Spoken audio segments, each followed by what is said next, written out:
Planning an event and wondering how you can give your attendees the best experience possible? Take advantage of customized meetings with Hilton that make it easier than ever to incorporate health, wellness, and great breaks. Hilton will help you build an extraordinary meeting that attendees will remember. To book your next meeting or event, go to meetings.hilton.com. Are you followers? Okay, so we're gonna probably add. Welcome to Gather Geeks, a podcast by BizBash, the place where people passionate about meetings and events come together. Here are your hosts, BizBash CEO David Adler and Editor-in-Chief Beth Kormanik.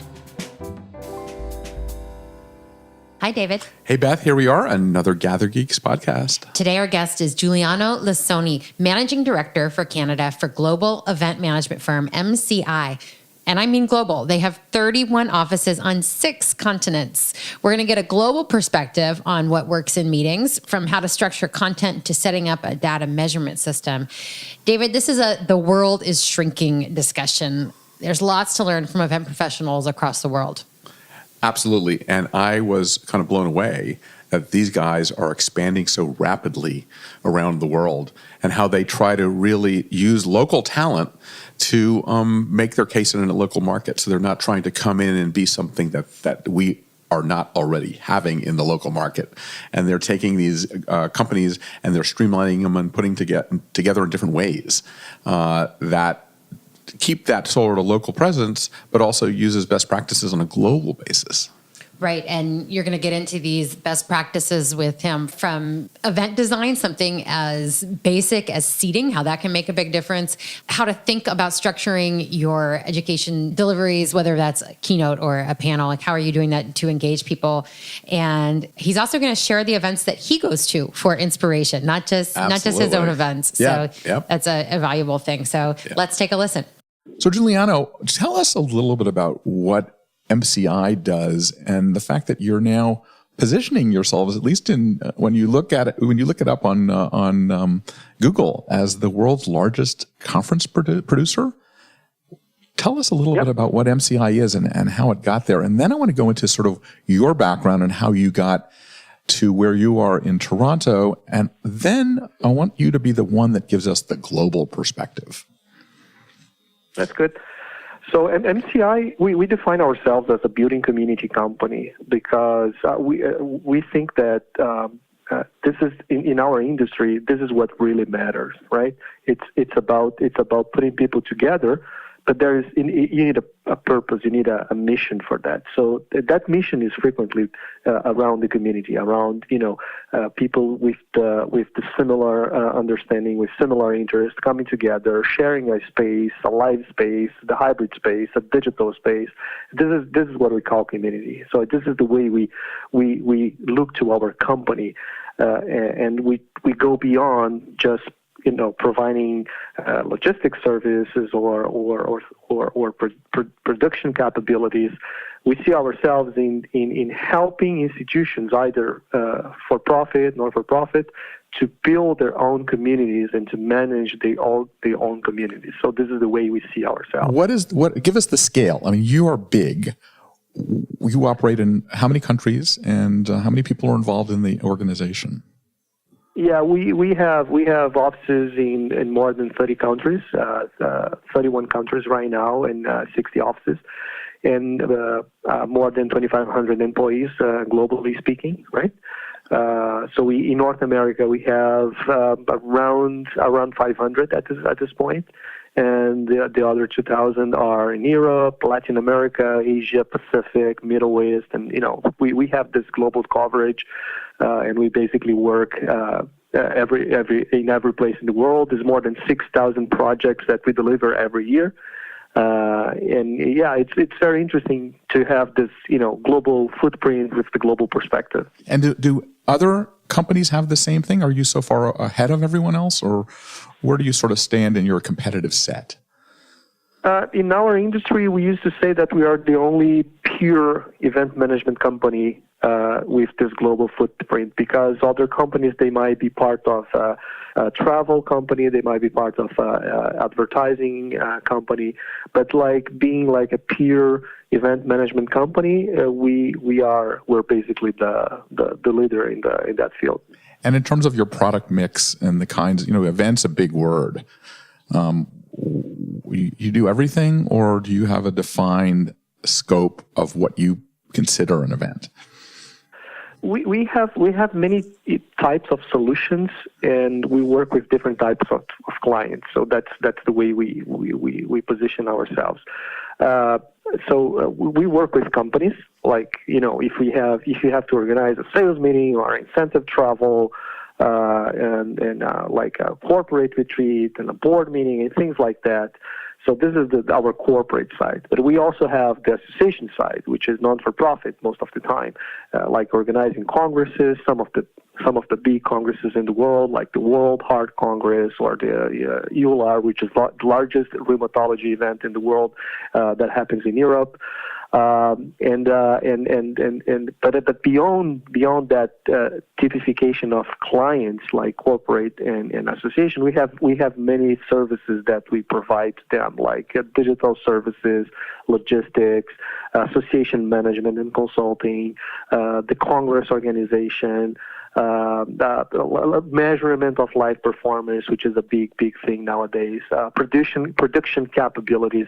So we have a very broad spectrum of services that we provide for both corporate and institutional clients. And how did you get so large so quickly? I mean, we are headquartered out of, I think, Switzerland. Where's the company? Give us a little bit of the growth strategy of the company. Yeah, so the company was founded in 1987 in Geneva, Switzerland, and the first outspread was in Europe, and then the company decided to explore other regions in the world, and went to the Asia Pacific. So we started with offices in Singapore, and then moving into China, and then Australia. And then the company went to Latin America and North America. So in North America, we came first into Canada, and then Brazil, Argentina.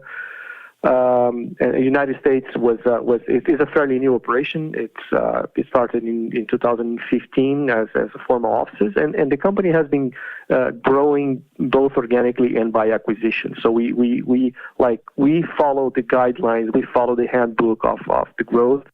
And acquisition is a big part of our trajectory as a company. When I was managing the company in Brazil, we came through 6 acquisitions in a period of 4 years. In the United States, the company already acquired 4 companies as well. And in Canada, we started by acquiring 2 companies, and then a third one came later on. And last year we made a new acquisition in Montreal. So in Canada, we have now offices in Toronto, Vancouver, and Montreal. And acquisition is a big part of what our company, the tool that our company uses to grow. But we never neglect the organic growth. So we are always pushing for new initiatives, new business models, enlarging our client base, because we see organic growth as a major component of the success of the company, right? And what about the culture? How do you everybody talks about when you acquire something that it's all about culture. What is the MCI culture, and how do you transition a company that you've acquired into the culture? What is the culture? Yeah, in merger and acquisitions, culture has a big word to say. I had the chance to study that deeply. So I basically came to school to study merger and acquisitions, and I have also background in family business. So I have a master's degree in management with focus in family business. So buying a company is always a interesting conversation, because most of the time is not about inviting into your company a group of executives. Most of the time is inviting into your company the founders, entrepreneurs. And entrepreneurs, usually they have a different perspective on the way they do things, right? So this is the biggest thing into acquiring a company in our industry. You know that our industry is super fragmented. So most of the time you have to make more than one acquisition to gain like a big scale, right? And this is it's a big risk because, as you said, culture has a role in it, and we need to be very careful in managing how we amalgamate a new culture into our culture, and that starts by respecting what those entrepreneurs created in the first time. We don't buy a company in our industry just for like buying a business or a client or client contracts. You buy a company because that specific company had people, and those guys, were responsible for starting, nurturing, growing a business, and you need to respect that. So it's always a careful process of bringing them together and helping them to navigate into our company culture. One of the good things about MCI is, although we are a big company in a global perspective, we have this local understanding of things. So we basically work very, very locally in each one of our offices, in each one of our countries. So I think it's the best combination ever, because you can see, you can have this vision about the way things are moving around the world, but in the same time you have a lot of respect about all the details that are part of what people do in a specific part of the world and a specific region of the world. So I think our success comes from integrating those companies with respect to the culture they built. How does it feel for the entrepreneur to realize what they're getting when they associate with MCI and a big global company? Are they learning a lot of new techniques and ideas and perspective, and do they appreciate it, and do they stay? Yeah, most of the time people are looking for having this global perspective, and having like additional support by a company that has strong processes, that has a very interesting way to address how you train people, how you prepare people in our industry. So entrepreneurs, when they, it's also a way for them to grow as people, right? When you have the chance to like get out from your comfort zone, get out from the things you've been doing on a daily basis for so many years, and now you can be yourself into a company that's going to give you a global perspective and a new skill set and a new set of process you can use to improve what the things you do.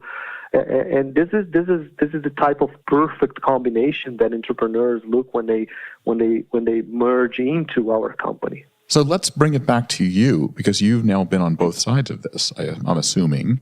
What is how did you get connected with MCI, and what was the company that you had, and how have you progressed to coming from South America to Toronto? Well, that's the funny part, David, because I'm a type of professional executive. So I was not a founder of a company before. Mm-hmm. So my previous experience, I worked for like almost 20 years to one of the biggest media companies in Brazil. And I was in charge of events for this company in a specific part of in a specific region in the country. But most of the time I was like dealing with entertainment, like launching electronic dance music festivals, in sports, like acquiring and managing rights for international tennis tournaments and some business events as well. And I came to MCI almost 6.5 years ago. And that gave me a different perspective of things, a different perspective from this, magical events industry, and that was a good switch. That was a good switch for my career. So I managed MCI in Brazil for almost 4 years, and we came from a company with like 20 people when I joined. And we became 160 when I left. Now the company has more than 250 in Brazil. So we made this like exponential growth in Brazil by growing organically and by acquisitions. And at some point, the company was making a transition from the former managing director in Canada, and they came to me and said, "So you always told us that you like Canada. This is a good country for you, and we have this transition that is about to happen, and we'd like to know if you are interested in going to Canada and helping us to grow the company in the Canadian market." And I said, well, it took me like 3 seconds to say yes. And so what does Canada look like? What is your structure? Before we get in, I love your theories on looking at the world, but I want to sort of get through some of these sort of technical things. Like, what does the MCI organization look like? And what are the job functions? How many people? How do you approach a client? That's what I think people would want to hear about in terms of these big companies, because you have to structure them in teams in some format, I would assume. Yeah, you want to know more like the Canadian perspective or a global perspective? Well, the MCI, I would say like bring it down to how you've done it in Brazil once and you're doing it in Toronto now. What does each organization look like, and then how does it all fit into the global picture? Yeah, that's very interesting. Thanks for asking. So in Canada, we have basically two divisions. One is the corporate events. So we work with some of the biggest Canadian brands and some of international brands operating in Canada. This is one thing. Another good thing about the MCI, we have a group of global clients, and we have the chance to operate them in different countries. So we have some global clients operating in Canada, and we have some Canadian clients as well.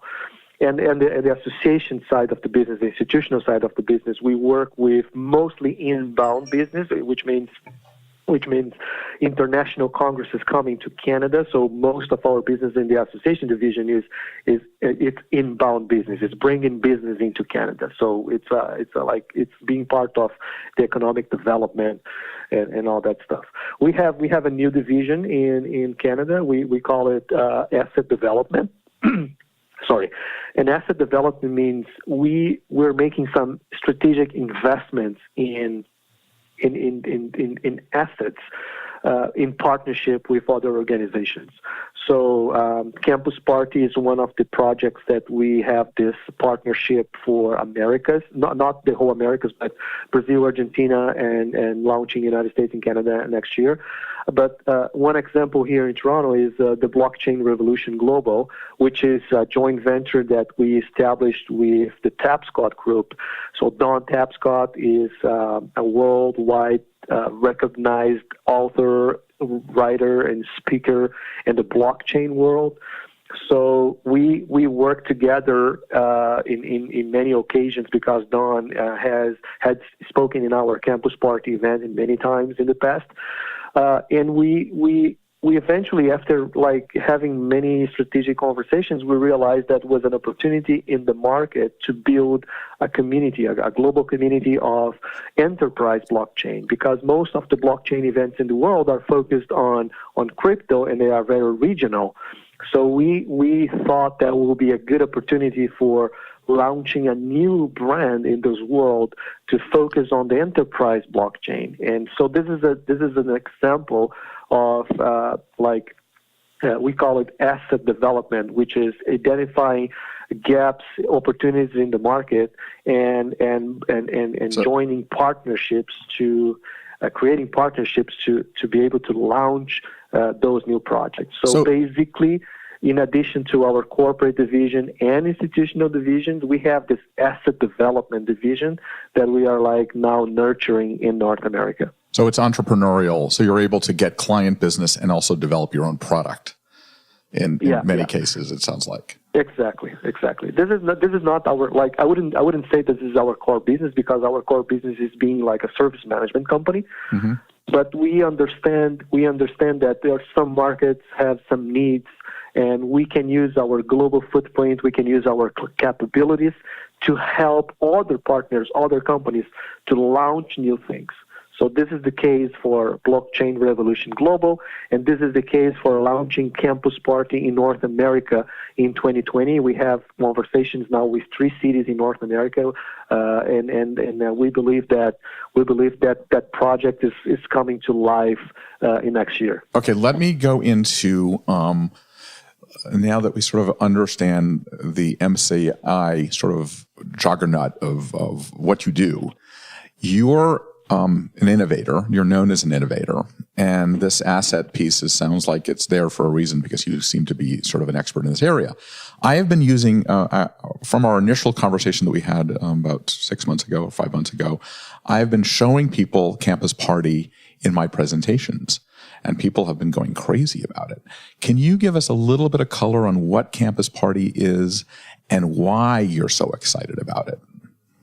Yeah, absolutely. Well, the name is a bit like odd for the North American perspective, because when people when they hear Campus Party, they tend to think that it's like a party going on in a university, a campus or something. But this is not the case. Campus Party is a festival.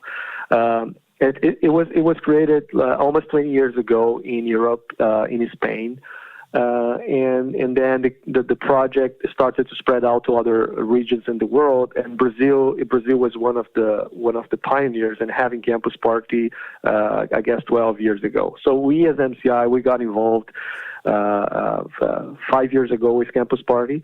And basically we are now managing in Brazil and Argentina, and we created a new company in North America to launch the project here. So let me explain what it is. Imagine that you have like Lollapalooza or Glastonbury or Coachella, but not for the music, for the technology. This is what is Campus Party. It's like São Paulo, for example, is 12,000. I would say geeks and creative people that come together, mostly from 18 to 24 years old. They come together for 6 days and 6 nights, and they work together. They develop things together. They have more than 800 hours of content. They have speakers overnight, and they have like a 50 gigabytes internet connection, and they camp inside of the convention center. So it's one of the most remarkable images when you see, for example, in São Paulo, 8,000 tents, and you have all those guys camping inside of the event for 6 nights in a row. And it's a completely different atmosphere. It's like being inside of a music festival, but instead of music, you have content. You have speakers like Don Tapscott. You have speakers like Steve Wozniak.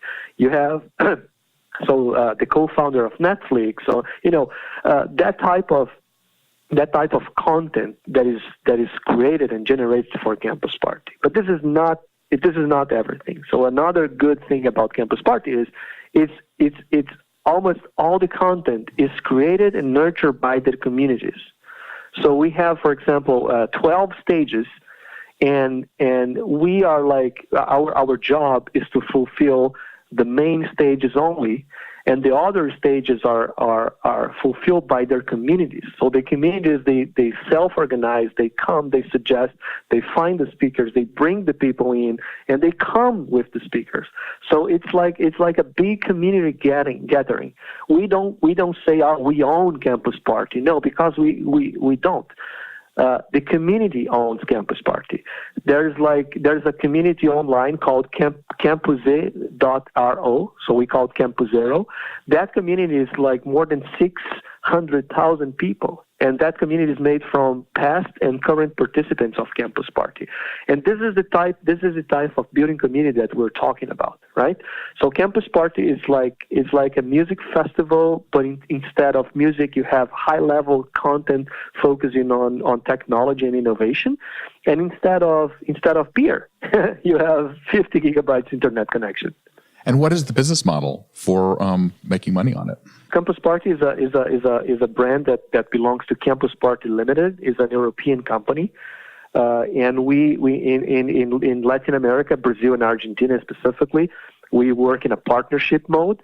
And for North America, we have created a new structure that is more a joint venture model that we co-own the project for North America. And what else is involved other than, is there entertainment and things like that? It's kind of, it's a concert or it's a festival, but is there sort of traditional entertainment, or is it all about this sort of geeking out? Yeah, it's a mix. The highest focus is like digital entrepreneurship. So Campus Party aims to help regions and cities to generate the digital workforce they need. We know that the world is going through this fourth revolution, and in developing digital skills, developing innovative and technological skills is a must-do for every single region in the world, right? So Campus Party helps on that.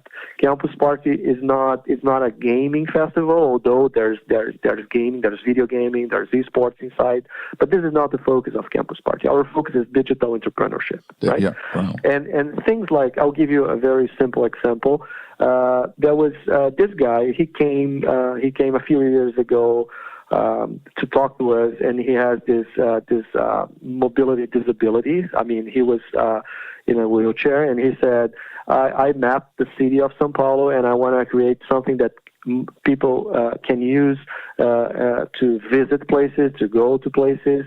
And so I have this map, and I want to make something with that. So we introduced this guy to two of the participants, to like geeks, and they together created a new app that helps people with disability to go to places. Like you can visit.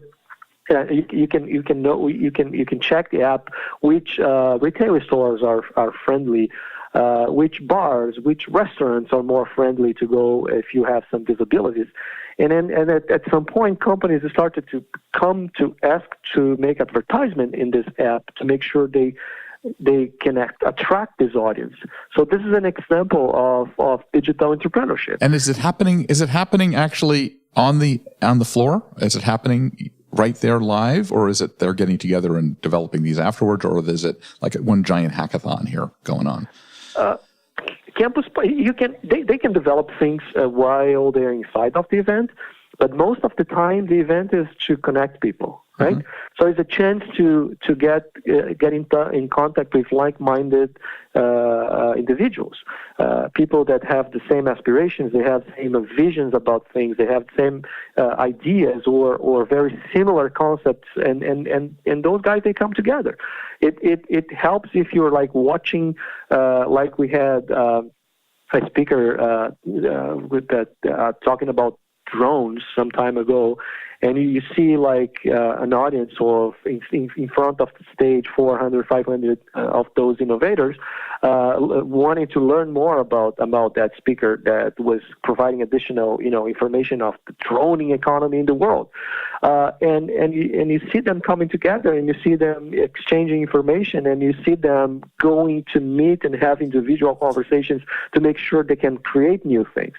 And then after the event is gone, those conversations keep going, right, and those innovators keep going. So Campus Party is like this gathering when people come together and they can share the vision of the world. And this is beautiful. This is beautiful because it's a real commitment with economic and social development. We're going to take a little break and come right back after this message from Hilton. So when's the big event? Hilton's here for planners with their exclusive customized meetings. Become a wow maker and save time by letting Hilton help you present an extraordinary event, one that leads to memorable and meaningful connections. Visit meetings.hilton.com and let Hilton help you. So let me dig a little deeper into this, and I'll ask you some questions.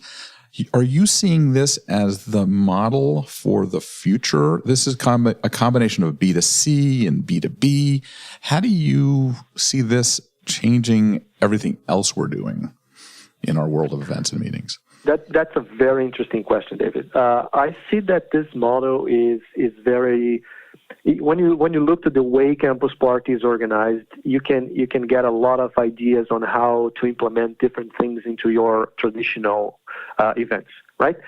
So the way the community has a big role to play, like coming together, helping to find the content, helping to structure the content, how they work in this open environment, and all the stages are open, and and it works like the pick and choose. You go and select the content that is more like the things you're looking for, the connections you make inside, the fact you have like this big internet capability, giving you a chance to, download, upload things.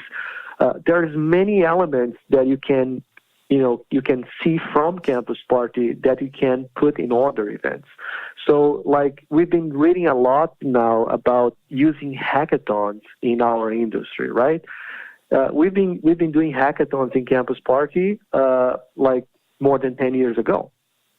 Actually, the largest hackathon in the world was organized, and it's in the Guinness Book of Records.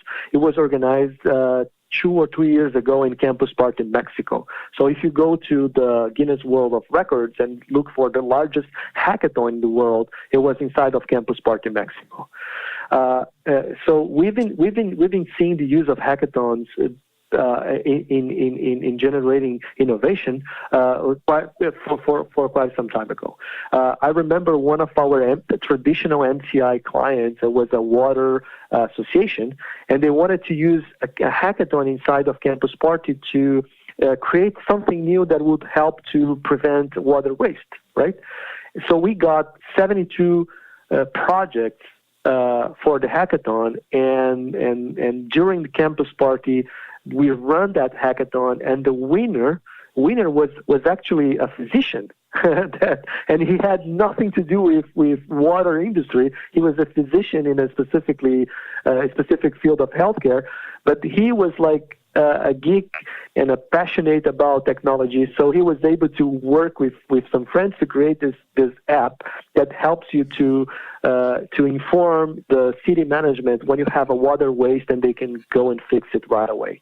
So it can be like simple things or very complex things. Let me ask you, though, a question. Like, the B2B trade show business is a huge business, and they rely on selling sponsorships and selling booths and things like that. Do you see a world where that economic driver is still there, but you're adding the Campus Party element to a regular trade show conference type of thing? Or is that where we're going? It sort of sounds like you're telling me that. We believe there are many elements from Campus Party and other innovative festivals in the world like Slush to add into our, let's say, traditional space, right? If you look like to the exhibition world 10 to 15 years ago, everything was about being shiny, right? So you wanted to have this shiny space. You wanted to there was like some unveiled competition of who had the best space inside of the trade show, and we've been seeing that the value is shifting from being shiny to being useful, to being to create value for the audience that you are hosting inside of your space, right? So adding new things, adding more context, adding more content, and adding more relationship tools will definitely generate more value and create a better outcome in the end of the trade show, right? So you can pick elements from different things that are happening in the world, and you can implement inside of your strategy. And I think this is the way things are going in our industry. It's like looking for more ways to create value to your audience.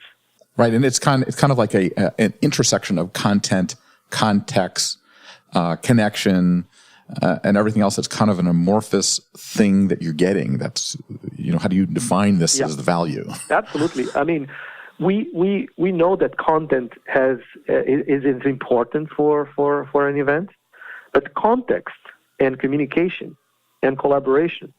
So all the other C's are also important, right? I think we just created the 4 C's here. But anyway, you have content, but you have context, and context requires that you provide the type of framework that will help people to come together and get a better result out of it, right? So some of the experiences that we've been doing in our events, it's like creating, understanding how the seating the type of seats inside of your room will change your perception about the content or about the speaker. This is context, right? And how you integrate that into a digital communication. So that's we say that in our world now we have three major roles that our meeting planners should try to see how they fit into that. Maybe they can be a mix of all of them, but they can choose one of ways. So one is, are you the designer of the experience? Are you the architect of learning? Are you the digital strategist? Because when you see the way things are going and how you need to structure your content and the way you deliver your content differently and how you put that into a digital strategy, this is going to be the king. We cannot say that the content is the king, but the combination of content, context, communication, and collaboration is the king. And contact. At MCI, what are the roles that are now the new roles that you're thinking about? Because you can't give this type of work to a logistical event meeting planner. I mean, what are the expertises that you have on staff now that is the modern event management company as opposed to the old time management event companies? Well, this is a very, very, very interesting question, David, because we've been like analyzing that the structure and the way you generate value, right? So we like to say that we have four major roles in the company. One is like you need project managers, right? Because project managers are the ones that make it happen, right? You need community builders. So those guys are the ones that create content.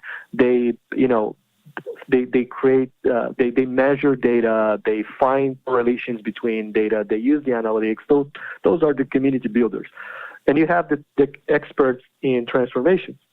So those are the ones that have a deeply understanding of the industry, a deeply expertise. They have experienced the skill set in working in specific industries. And you have the creative minds. So those are the ones that help to connect everything all together, right? So project managers, community builders, experts at transformation, and creative minds are, like, I would say, the key roles that our company is putting in place to navigate into this new world that we're living right now. So what about the skill set for the strategist, the person that has the broader view of all of this that puts it together? I mean, that sounds like what you're doing, but that's a skill that you need to have broad experience in at least seeing the world. Yeah. We say that at the same time you need to have experience, you need to know what you're doing, but you need to have a very open mind, right? We know that in this new world, you need a lot of experimentation to create new things. In the past, like 15 years ago, when you look back, you see that every company was looking for, we need to have a strategic planning, right? We need to come together, put our plan into words, and get this document written, and that was a must do for every company, right? And now we've been seeing that the value is shifting to trying not to predict that much, but trying to create more experiments, and from those experiments you create new things.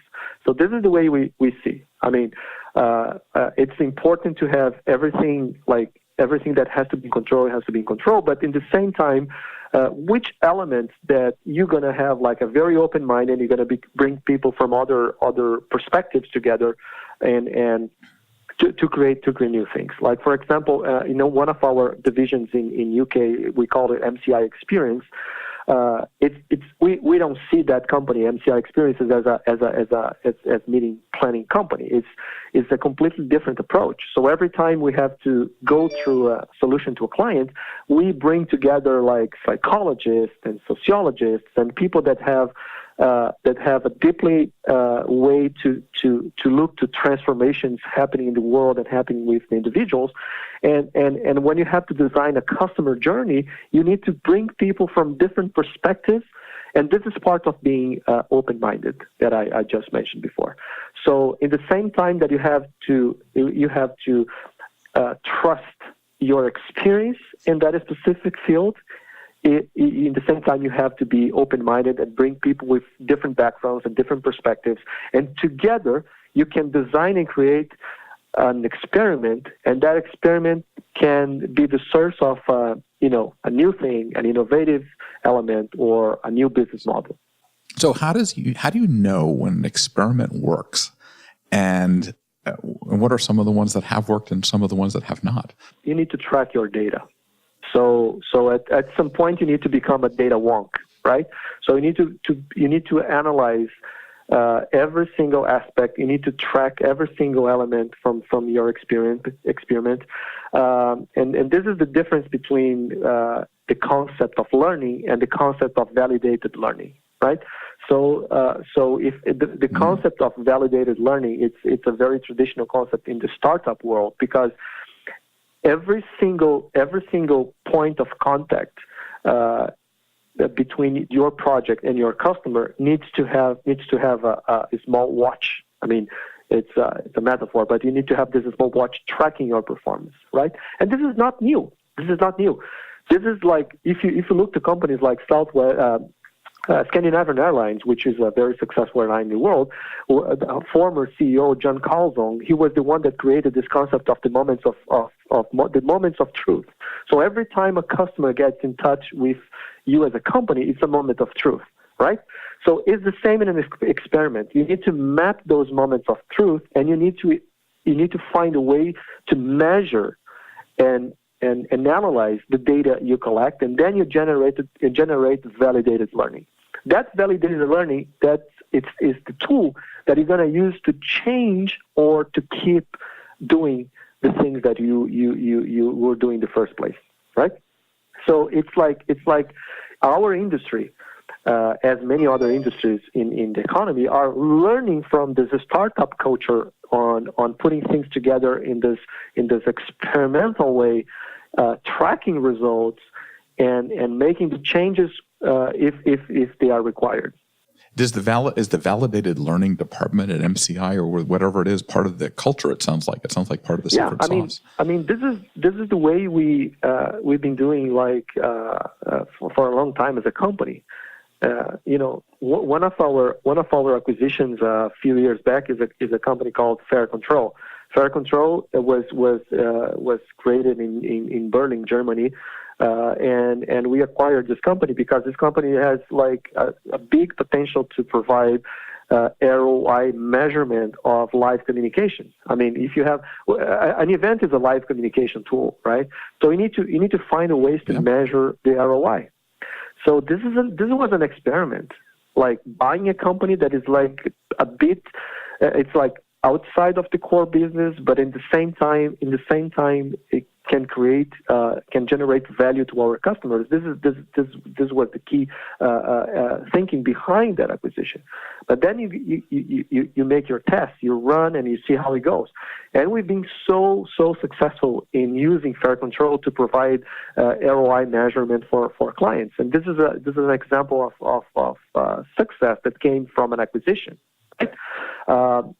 But like our investment into Campus Party or launching the Blockchain Revolution Global, everything is an experiment in that sense, right? So we have a deep respect about the validated learning that we get from each one of those experiences. So what are some of is there one or two things that you can point out that are these experiments that have worked and that have changed everything you think about? Well, that's a very good question. Yeah, one of the things is about the use of technology in events, right? So most of the time, clients come to you and say, "Well, I need to have more technology," or "I need to have this app," right?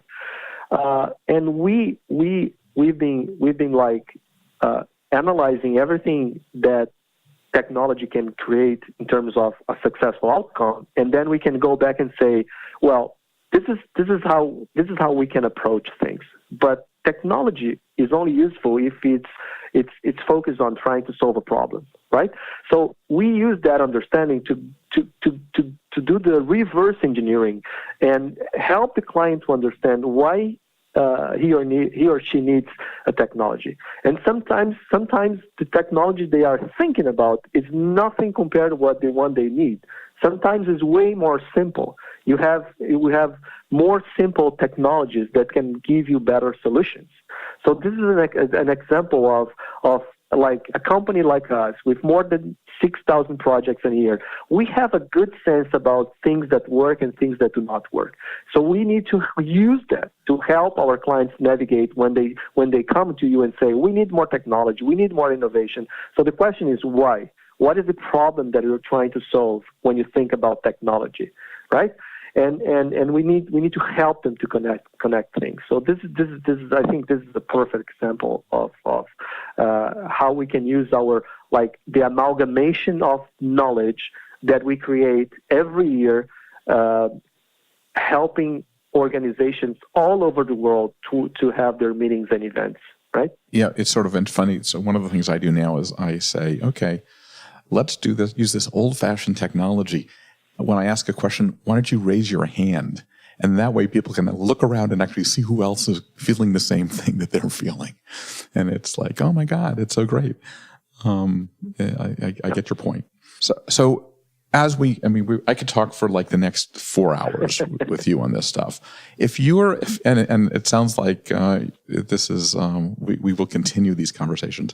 If you're an organizer or an event person or a marketer in North America, what should you know about that's going on around the world? Like, what are the key events? You talked about Slush. What are some of these other events? And tell us a little bit about what you see. Yeah, that's very interesting. But my view on this, David, is we as professionals in our industry, we need to be curious. I think if we have to say what is the key skill for us in this industry, and I think curiosity is the key skill, because you need to see things, you need to visit events, you need to check them online, you need to create your background information on things that are happening in the world, and in order to do that, you need to be super curious. And my methodology is I every year I have to travel to 2 or 3 different events that are happening in the world, and see what they are doing, right? So I used to do that when I was working for this media company. So I visited more like some of the most important music festivals in the world. I've been to Tomorrowland, I've been to Glastonbury, Roskilde Festival, Lollapalooza, because if you need to go and check by yourself the things that are happening, and sometimes you have no idea, but there was that magic thing being organized in an event in Australia or in China or in Singapore, that you can use that as a reference for the things you need to create. It's not about copying things. It's about going and seeing things and being inspired. Inspired by the good and by the bad, right? Sometimes some bad experiences are not that good. So I've been using that as my personal tool to navigate in this world, and I'm proud to say that Campus Party was something that I brought into MCI. Our investments that we made into electronic sports since 2015 is something that I worked very hard, and I visit different esports events in the world, and I saw things were happening. And the blockchain project that we created with Don Tapscott, it was also based on this deep curiosity about what is it and how it's going to change the way we do business, right? So if we have to choose one skill, I would say be curious. Go and try to see things that are happening in the world, because that is going to give you a new and a different perspective of things. Okay, give us the next thing that you have just seen or that you want to see. Like, what have you heard? Well, I'd like to mention my recent visit to Slush. Slush is a type of tech festival, but it's focused on startups. And I've been reading about Slush for a long time, and I had the chance to go and visit in December. And it's amazing because it started like 10 years back as a 300 people conference, and it's now more than 20,000. So in 10 years, your project coming from like less than 300 to more than 20,000 is a big accomplishment, and you need to go there and see why that happened, why people are going for that. So I've been mapping that. I recently visited some events in Asia as well, and I've been to like South by Southwest, Aspen Ideas, C2. It's my favorite one, by the way. I think every person in our industry should go and visit C2. And I've been going to C2 like year over year because every time you go, you have a different perspective of things. So I'm a big fan of C2. I recommend going to Campus Party because when you go to Campus Party, you can have this understanding about how is this community effect coming together. And I also recommend people to visit electronic sports events because the electronic sports industry gives a different perspective to our industry. So we've been discussing many times in our industry how you can get your live content and use that live content to create online education, like keeping people engaged, using the content that you produce live for education for an education tool online. So this is one of the things. But when you look to esports, it's a completely upside down industry. Everything happens online, and then you have this live event, which is the coronation of the success that you already got online. Right? So I recommend if I recommend to visit, I would say go to see those esports events and try to watch them on Twitch because this is a perfect example on how you build a community online and how that community, which is mostly online, comes together in those massive live events.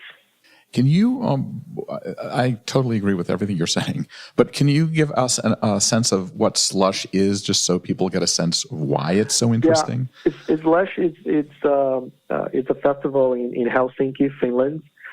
When I had the chance to speak with some of the creators, I asked them, so why you name your event Slush? Right? It's a very curious question.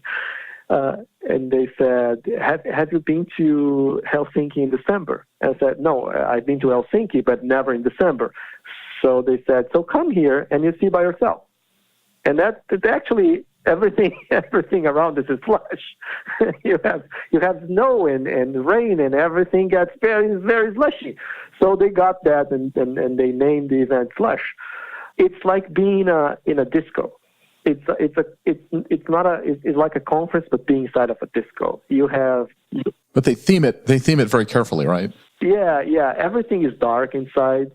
So although you're in the daylight, but everything is dark. So everything was created to use lights and create this new atmosphere that people are more inside of a party rather than being in a conference. So it's like being a party. And actually they have those music performances at the end of the day, and you can sit and watch a speaker and drinking your beer, which is a very interesting thing to do because everything it's accessible online, on site, and you have those massive areas for one-to-one meetings.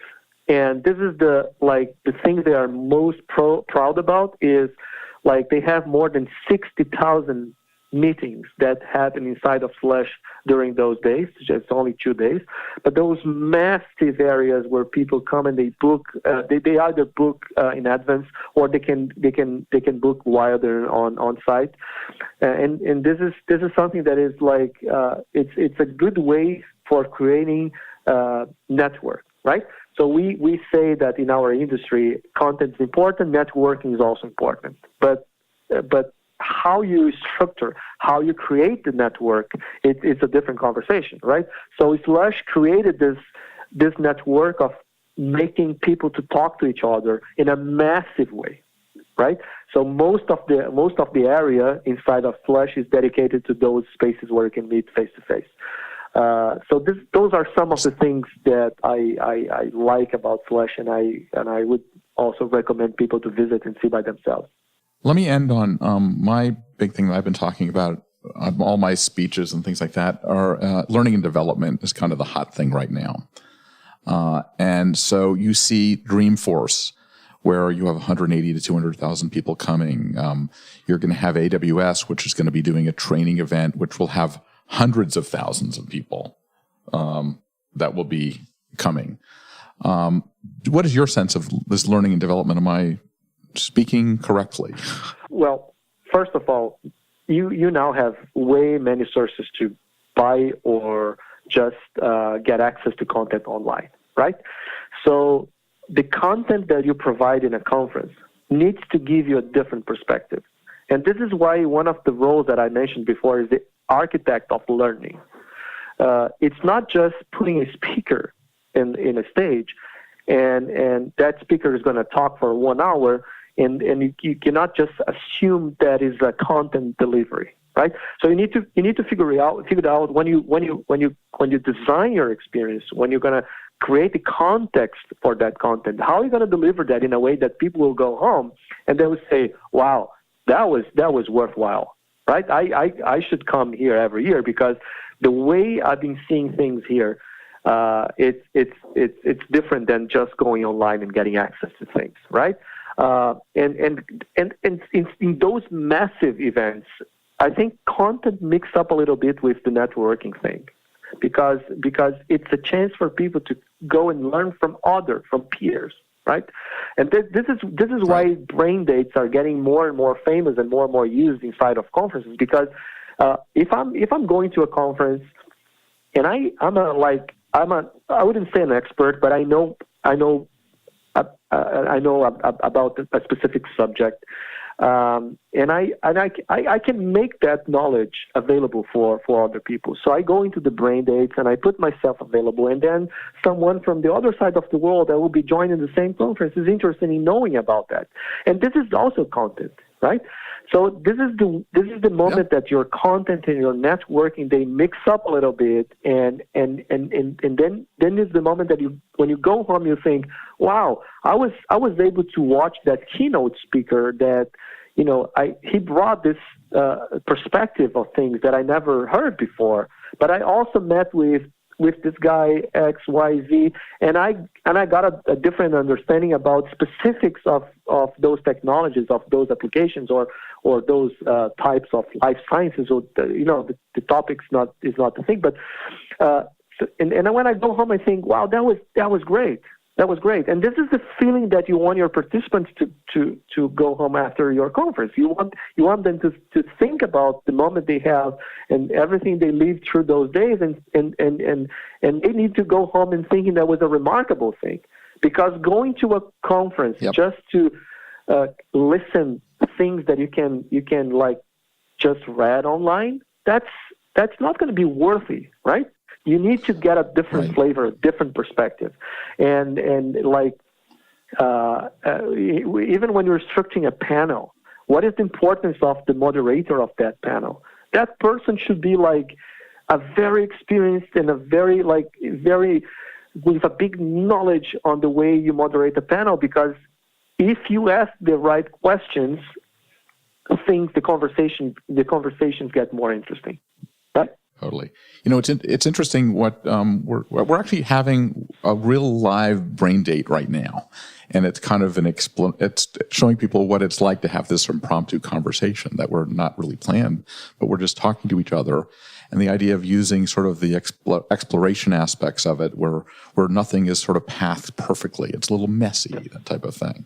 And I think that with events now, the word experience is also a misnomer, because I think the real value is how does it become transformational? Yeah, exactly. So it reminds me of a client project that we delivered last year, and this is a big, massive organization, and they were like trying to find ways for individuals from inside of the company get to know what their peers are doing, right? So we instead of putting brain dates, we created that marketplace with light talks. So the marketplace was a physical space where different units from different divisions from that company could come, and they could share the things they are doing, the technologies they are using, and the way they are doing things. And at the same time, surrounding that marketplace, you had those light talks, which it was like 15 minutes presentations for no more than 20 people sitting around. And that was the objective was like creating a moment for people to get more access about their own stuff. Because when you have a big company, sometimes you don't get a full understanding about everything that is happening and that is ongoing on site. So those, like, creating those moments, it's an important thing for people to go home and think, wow, that was great. Yep. Well, on that note, I think this has been a fantastic conversation, and I'd love to continue this in other series and hear about what you're going to next. So what you're going to have to do is do a live conversation from wherever you are when you're showcasing your curiosity. Yeah, absolutely. It's great. It was great talking to you, David, so and I'm a big fan of BizBash, and I'm a big fan of using podcasts and as a way to give people access to more knowledge and information about things that are happening in the world. So congratulations for that, and it was a pleasure having this conversation with you. Thank you so much.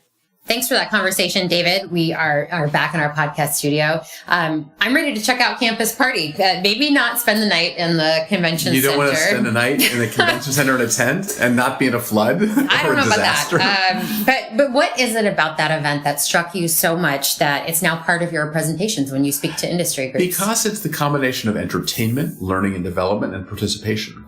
It's like the hackathon aspects of it. It's the community aspects of it. It's the raw excitement aspects of it that is so different. And I think when you see a picture of all those people living in a convention center in tents, it kind of changes the way you think about everything in some ways. But Giuliano hit on another theme that's allowing for and encouraging networking, both through structured means like brain dates, and then kind of more naturally through event design.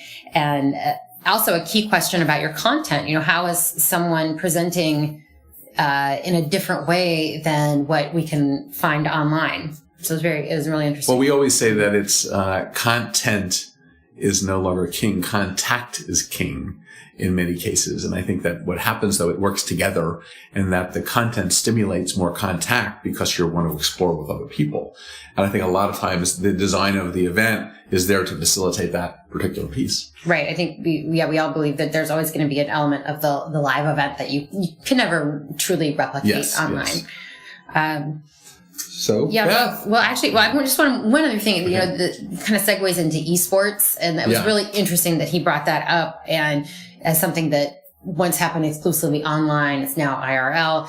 And what lessons are there to be learned from that? I think that's something that I'll be interested in exploring here at BizBash.